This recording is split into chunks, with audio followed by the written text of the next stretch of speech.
listeners, wherever you are in the world. This is Sarah Barnes-Humphrey with you today. Are you ready? Let's talk supply chain.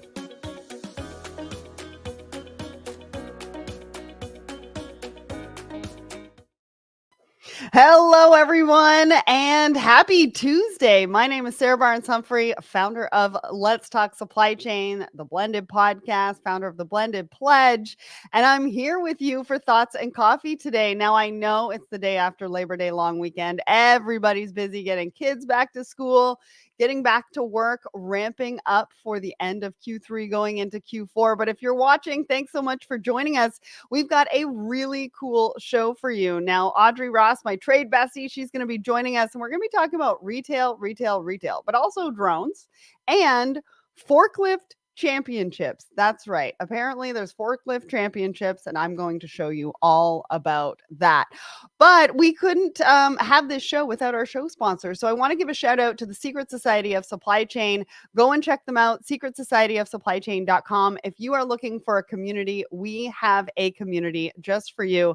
The supply chainers have best practices, exclusive content you will not find anywhere else. Plus, we've got a virtual monthly meetup for women in supply chain, and it's being said that it's better than chief.com. And we've got a virtual monthly meetup for marketing professionals in supply chain, which is the first of its kind. So again, head over to secretsocietyofsupplychain.com and check out which community is right for you. All right. Let's get down to business because we've got a lot to talk about today. We've got a brand new episode. Now, this is episode 424, wherever you listen to the podcast. You can watch it on YouTube. You can listen to it on Apple and Spotify and all of the places. You can also check it out at letstalksupplychain.com. Now, I sit down with my friend Larry Cuddy. He is the CEO of Linksys, and we're talking about orchestrating and optimizing your terminal operations. And they have a vision of the future that is unlike anything else that we've had on the show. So definitely highly recommend you go and check out this episode and find out what they're working on, because it is going to change the landscape for a very long time. All right. Next on Friday, Eric Johnson is going live for LogTech Live, Shippers versus Tech Procurement. Tackling truckload troubles. Well, I can't wait to see this one. Tune in at 10 a.m. Eastern, but remember to click the attend button, even if you can't attend live, because I'm going to send you the recording. Next, we are going live Thursday, September 12th at 12 p.m. Eastern. I'm going to be coming at you live from LA, and we are going to be talking about future-proofing supply chain operations. Now, this is all about new research on leveraging technology for lasting impact in the supply chain space. And we've got some heavy hitters here. We've got Jamie from Seco, Dennis, we've got Jared from CargoWise as well. So this is going to be a really, really good one, guys. Click the attend button, even if you can't attend live, and we will send you the recording. Next, Christine Barnhart, Wednesday, September 18th, 10 a.m. Eastern. She is going live for Supply Chain Unfiltered. She's going to be talking about a journey of innovation and customer excellence for Summit packaging. Now, packaging is a really big deal. I just did a live a few months ago, and I think it was a yeast company that supplies yeast for beer. And they had to redo their packaging because they didn't take into account all the supply chain things when they were looking at their packaging. So this is a really good one. Click the attend button. I'll send you the link, even if you can't attend live. Now, I don't know if any of you have seen this, but Mary over at Fender sent this to me. And apparently there is something called the Forklift Championship over in Germany. I don't know if you can see this and if it's coming up really well, but apparently they do these forklift championships and they have to move these incredibly, I don't know, not very sturdy structures and be able to place them without things falling off. Now, I don't know if you want to go and check this out, but we've put the comment or the link in the comments. I thought it was pretty fascinating, so I wanted to show that over to you. Next, I want to let you know where we're going to be. So in person next week, I'm going to be at IANA Intermodal Expo, September 9th through the 11th, and I'm going to be hosting IANA TV. So if you're there, come say hi. I'd love to see you. And then in September 25th, 26th, I'm going to be at the Gain Summit, and then I'll be at Inland September 30th through October 2nd. Both of those are happening in Chicago. I'm going to be hosting Inland TV. And then the end of October, I'm going to be at the NMFTA conference. Now, this is all about cybersecurity. If you have any questions about cybersecurity, all the experts are at this conference. So hopefully I'll be able to see you in Cleveland then. Then I'm going to be judging the Supply Chain Excellence Awards. These are going to be in Miami. I know it says London, but it is in Miami, October 28th. And I'm going to be at the Women in Supply Chain Forum, November 12th and 13th in Atlanta. And then, of course, Manifest 2025, February 10th through 12th. Now, if you haven't gotten your tickets for any of those yet, head over to the links in the comments and register, because I'd love to see you there, and make sure to come say hi. All right. That was a lot. I didn't think I had that much to go over, but now it's time to bring up the infamous Audrey Ross. Hello, how are you? I'm good. How are you doing? Good. You are coming at us. Good. I just want to say how grateful I am for you. I know you're my trade bestie, and I talk about this all the time, but I am grateful for you because you're coming at us live from the cottage. You I made am. time for us this morning. I am. I was like, you know what I want to do on the Tuesday morning after a long weekend? I want to see what's happening in the world and go on, let's talk supply chain. And share your market update with the world. Yeah, Now, we've got some because really that hasn't fun stopped. But I sort of tailored this episode to you because you Yeah. love fashion. You've been part of Fashion Group International in Toronto for a number of years. And this episode is kind of all about retail, which is totally your jam. So for anybody who doesn't know who you are, why don't you tell everybody who you are and what you do? And if you're in the comments, I want to know where you're tuning in from. Yeah. So today I'm in Port Sydney, Ontario, which is about 2 hours outside of Toronto. What do I do? Right now, with sometimes I'm sure people know sometimes with vacation coverage, over the summer, it seems like you do kind of a lot of different Oh, things. that's true. So it's been an interesting summer in that way. I am a trade compliance nerd. I am doing kind of in-house consultations on import and export activities. I'm the president of the Organization for Women in International Trade here in Toronto, and if you head over to our website, you'll see there's quite a few updates on things that are coming up this fall. We have a fantastic board, so I'm really excited about that. And of course, I'm repping Blended, so I'm happy to be part of that with you, Sarah, and with our group, doing offering micro grants to conference speakers and attendees. So yeah, I keep busy. Keep busy over here. Just a little. Now, I So want to give a keeping. shout out to Jennifer. I need to look into upcoming Yeah. events. She's in Chicago. I'm going to Yeah. be in Chicago. We're going to be doing a Woman in Supply Chain dinner in Chicago, Jennifer. Send me a DM on LinkedIn. Would love to have you there for that one. So definitely send me a DM. Yeah. I'm going to be in the area too, so I'm going to be meeting with a lot of people as well. So let's Chicago get is a you great on our city. calendar. Yeah. All right. So let's get to our poll of the week. So the question, how are you? And we ask this on the Let's Talk Supply Chain LinkedIn and Instagram every single Wednesday morning. So if you want to be part of the conversation, make sure to head over there on Wednesday mornings. But the question that we asked, how are you approaching sustainability in your supply chain? Now, this is really interesting because we're going to be talking about this in an article a little bit later on in the show. And you kind of don't have any excuses anymore. And we're going to get to that. But I do want to get to the poll. So we had almost 100 votes. If you haven't voted, go and vote. 44% of you said reducing carbon footprint. 33% of you said circular economy practices. 19% said ethical sourcing audits, and 4% said other. What did you think about this, Audrey? How are you thinking about sustainability? Is it on your radar? What does that look like?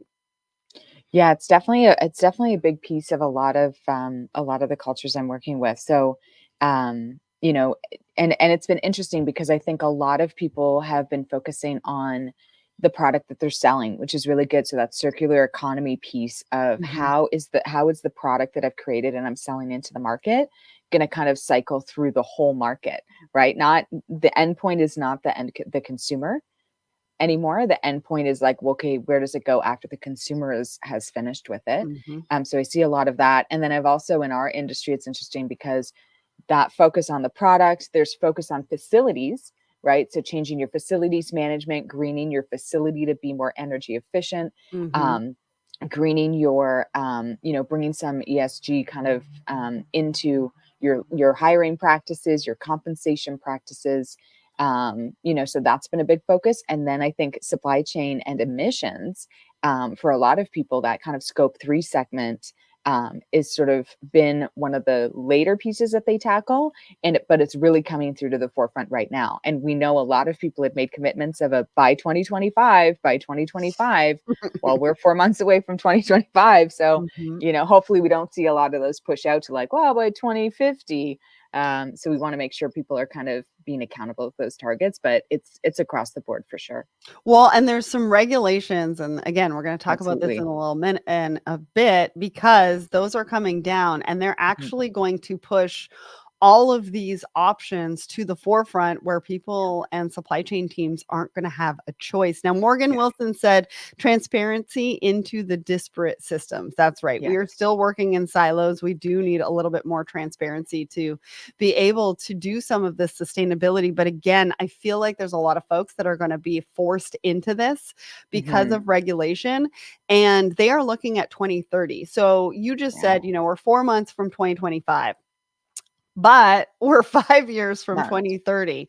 5 years is not a long time. We need to No. plan for these regulations and what's gonna come down and how we're gonna put that into, our sustainability practices. And they have to be embedded. Like right now, I think a lot of us, it's a pull report, right? We're feeding information maybe Yeah. to someone who's tackling it, and it's almost an extra task, Mhm. as opposed to that piece of information, that thread. Although you do see it's carried through now on a lot of logistics platforms and a lot of the carrier platforms. You do have kind of a carbon emissions tracker. There are lots of softwares and kind of partners out there to support you.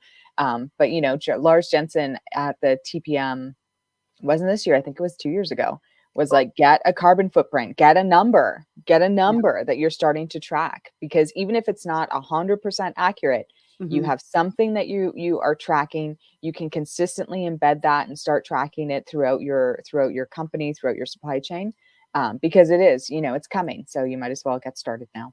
So true. All right, let's get to the market update. I have a Yeah. bit to contribute as well, Yeah.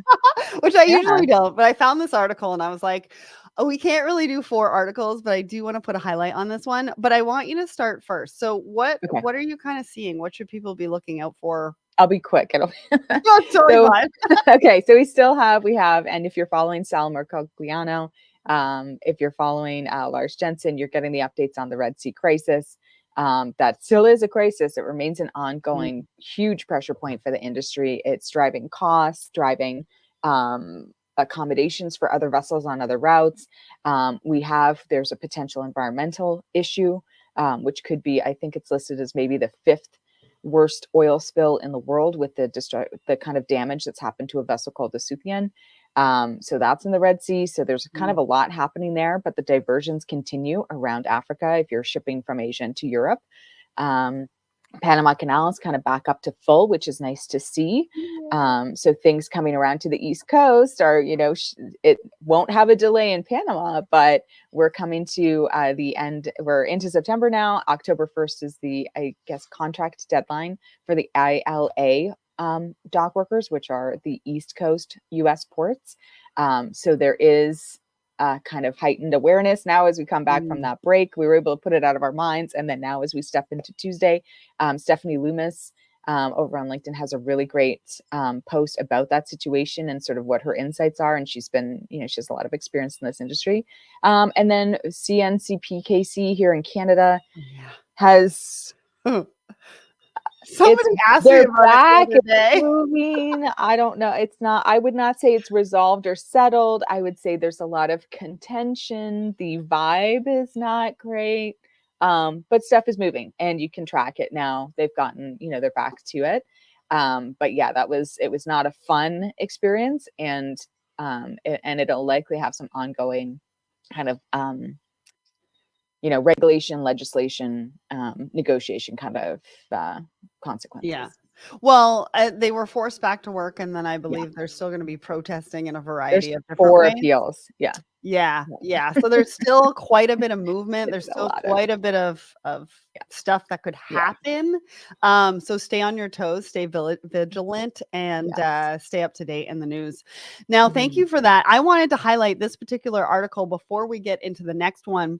Now, mhm, Google was denied data center planning permission in mm, Dublin, Ireland. Now, I wanted to bring this up because part of what we're talking about is sustainability, but I also want to talk about this as a part of a warehouse strategy. One of the reasons why they were denied was because of the energy pull on the yeah, electrical system. But also, if we're looking at space for data centers, those are going to eat up some warehouse space as well that we're going to be needing for inventory if people are looking to move their inventory to different places. So I wanted to bring this up really quickly. We've put the link to the article in the comments just so you can go and read it. It's mhm, not necessarily specifically related to supply chain, but I think there are some adverse effects. And one of the reasons why I wanted to bring it up because I thought it was interesting as to why they were denied. And now they're going to be looking at other locations to be able to fill that void, but mhm. also because of the pull on the electrical grid. And so we're all going to be doing that, right? If we're going to be building more warehouses and having inventory and things like that. All right. So let's get to our first article. I think you sent me this one. Did you send me this one? The Tesco one? Yeah, I Yeah. did. I Yeah, did. this was great. So now we just talked about sustainability practices, planning with the poll. And it's interesting, right? Everybody's focusing on carbon footprint. If you're in the retail sector, though, and you are shipping to the EU or you're in the EU, you want to know about the digital product passports. If you have not heard about these, you need to go and read this article because EU is imposing responsible corporate behavior and they're using the words global value chains. They're not using the word supply chains. We're now into global value chains. But Mhm, these digital product passports are coming down the line and they are to inform consumers. Now, Audrey was talking about, what happens after the product is sold. Well, these digital product passports are not only going to talk about the materials and how these products were born, they're going to talk about the environmental impact and they're going to tell the consumer how to dispose of it or where the recycling centers are and how they can recycle it. Now, this gets really into the detail. Now, I've been talking about the regulations on product coming into the US and some of the product being denied because they've got forced labor in their supply chain. This takes it to a whole nother level. What did you think of this, Audrey? it's fantastic, and I kind of wanted to highlight it too because it's written by my fashion group international board member Hilary LeBlanc, Mm. who's a writer here in Canada for Black Atlantic and does a lot of work in and around the Atlantic provinces, but also she's based here in Toronto. So shout out to Hilary. But this is great because I had seen this at a conference in April, and another company was kind of doing this traceability. So it's not far on the horizon, and there are brands who utilize that kind of storytelling as well, right? So they have, the kind of story of where their product was made. And that's a point of interest when you're trying to kind of stand out from the competition. But now we can see that EU regulators are going to kind of make it, tie it to your global value chain and make it mandatory, which is very good. But it will add a bit of an industry challenge. Well, they're saying that all clothing must have a passport by 2030. Remember how I Yeah, said, exactly. 2030 We're is now at only 2030. 5 years Yeah, away. Now, yeah. Tesco is quoted in this article because they're well ahead of a lot of the retailers. They have a 4-page sustainability report on their website. Nice. So if you're not thinking about sustainability, if you haven't really written about sustainability and your plans and your programs, et cetera, a 4-page report, like they go down to the minute detail. Hmm. But they're also saying that some of the unsold product needs to be disposed of in a certain way. And that's one of the reasons Yes. why in these QR codes or even RFID tags for the digital product passport is going to share with people how they can dispose of it properly. And honestly, it's so smart because at the end of the day, a lot of people don't necessarily dispose of the packaging or the product properly because Hmm. they just don't know Yeah. potentially, right? Well, because Where they every can take product is different. it. Mhm. I mean, every product that you get is different and you have to learn, right? Yeah. So it's like you have to self-educate yourself on the 80 products that you've bought in a Right. week, from your groceries to your new sweater, to your Mm. to the vacuum that you bought. And that's a huge expectation to put on customers. Well, So it's yeah, great because to see. I have an example right now. I have a Mm, Rimowa suitcase that I've had for yeah, years and years and years and years. It's now yeah, to the point where it's been cracked too many times. I cannot use it. We tried to use it on the last trip. It just barely squeaked through. Anyways, yeah, I want to recycle it. But I've left it here. It's been sitting here for a while just because I have to do the research and try to figure out how to recycle it. Where do I take it? What does that yeah, look like? Are there depots? Is yeah, there another life that can come out of it? Can I take it back to Remote? So I haven't done the research yet, but it just goes to show an example of how something's sort of sitting around when it could have another lifespan. exactly. All right, let's get to our next article. If anybody has any questions, we'd love to hear from you in the comments, by the way. Yeah, All right, definitely. now I bring this up. If anybody knows me, I have always loved the Ted Baker brand. I mean, my background is British, so that probably helps. But I just think their some of their designs got a little quirky.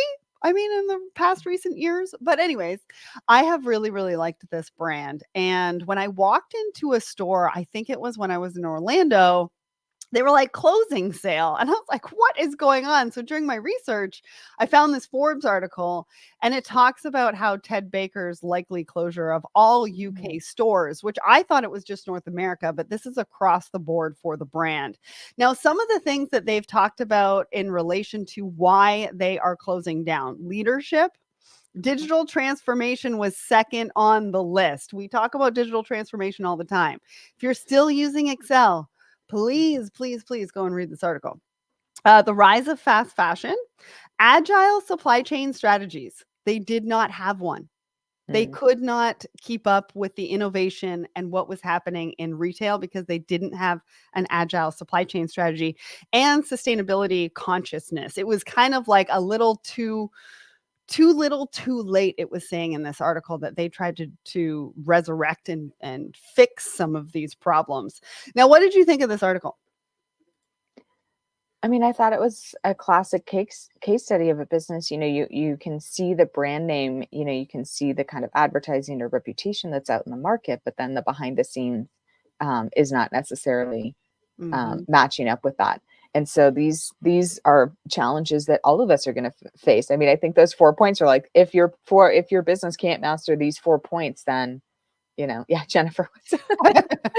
Sorry, I and didn't want to interrupt, but I was like, and that's funny. sometimes brands do that. They're following these trend colors. You're like, but you know that 80% of your audience can't wear that color or isn't Mhm, going to like that pattern. So yeah, you have to know your audience a little bit, even if mhm, that keeps you trend wise in a bit of a different space. But to not be able to meet the market where they are, which is now, there's a huge e-commerce options. There's definitely brick and mortar runs differently than it used mhm. to.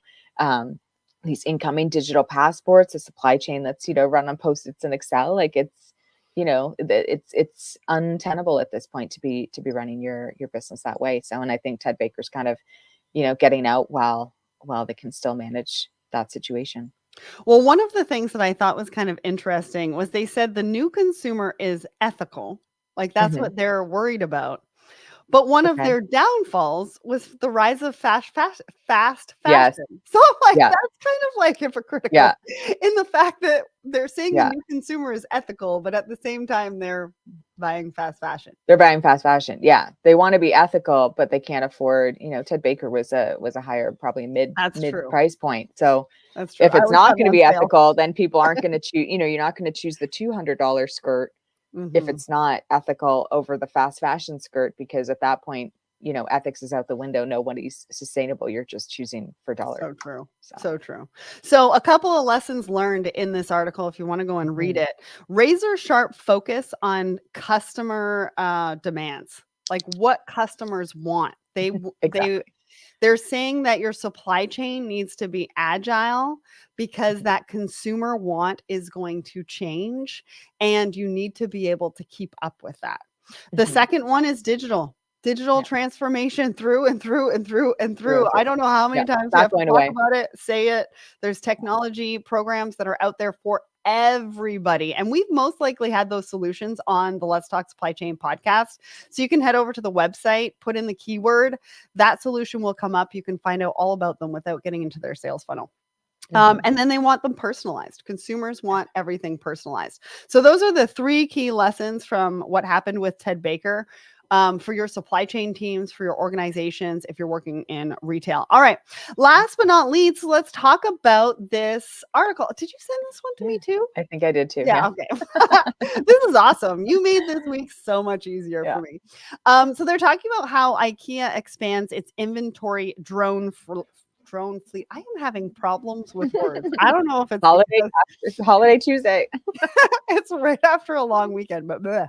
I should have done my exercises, my vocal exercises, actually. So what they're saying is IKEA has large warehouses with lots of large items. And there's a lot of ground for humans to cover. And so they are looking at drones to help them. They've actually color coded them to the IKEA colors, which is blue and Yes. yellow. Be And customized to the consumer's desire. hey, that's a good point. Yes, whoever they're working with was like, hey, we don't care about the color. Let's customize them to what you want. And really, if you've got people walking around, because in IKEA, you do, right? People Yeah. are walking around. You want to be able to see those drones, but you want to see them in your brand colors because it's all about keeping the brand in front of the consumer. But what these drones are doing is they're giving around the clock updates, and they can actually reach heights that humans can't, or it takes humans a long time to get to because you have to pull over equipment to be able to do that, plus safety issues on this one. What did you think about this? Because, we've been talking about drones for such a long time. We've been talking Yeah. about drones for delivery. I think one of the companies just pulled back on drones for delivery in one Yeah. location. I can't remember where I read that. But for drones and inventory, if you have that large of a space, it kind of makes sense. It just makes sense. It's like warehouse robots. I mean, it just makes sense in spaces like those to be utilizing these tools. And I think, I've brought up before worker safety, worker health and safety. When you talk about pulling out some of that larger equipment, people are reaching on shelves. They might not have double checked the weight of the carton. The carton might be too heavy for them. They're getting repetitive injuries. So these tools like that sort of exoskeleton backpack we were looking at a few weeks ago, the robots, these drones, these are great tools to kind of keep employees' health and safety top of mind, but also it's a very effective way to get the job done. It's simply more efficient to have the drones going up and down the warehouse. They're probably able to do scans, so that's like checking, a lot of scanning barcodes and things like that to really understand the inventory picture, do that counting for you. So, it's a great new innovation, especially, if you have a lot of companies have these larger warehouses. So great tool. Well, and mood booster. I mean, think about it. I don't know if Right? anybody saw my Instagram reel. If you're not following me on Instagram, Definitely do follow that. me on Instagram, Sarah Barnes-Humphrey. I actually post a lot of the things that I do, more of the things that I do in my stories, so you can follow along a little bit more. But we have a reel of me dancing with a robot. I am not a very good dancer. But let me tell you, these things are mood boosters. You could have a Yeah. robot that, you could maybe have a minute and just like dance it out with. Yeah. I think they're fun. I mean, the drones Yeah. are a little bit of a different story. You can't really dance Yeah. with those, but Maybe not. I think the robots are a lot of fun. Well, listen, unless you have anything else to share, I think that's it for today. Yeah. Whoa, what an episode. Wow, we got through a lot and we're not even at the Quite a 30 lot. minute mark. Yeah. Well, Yeah. thank you so much to everybody who tuned in this week. I'm going to be coming at you live from LA, I think twice next week. So Thoughts and Coffee, I'm going to have Shayna from Atco on the show, as well as I think one of her customers as well. It's a really, really cool episode. So check it out when it comes out. It should be coming out tomorrow. And then again, I'm going live from LA next Thursday for my LinkedIn Live with CargoWise and WiseTech. So can't wait to see you all while I am traveling next week. I'm going to be hosting IANA TV over in Long Beach for IANA Expo. And I hope you all have an amazing week ahead. Audrey, thank you so much for joining us from the Thank you cottage. for having me.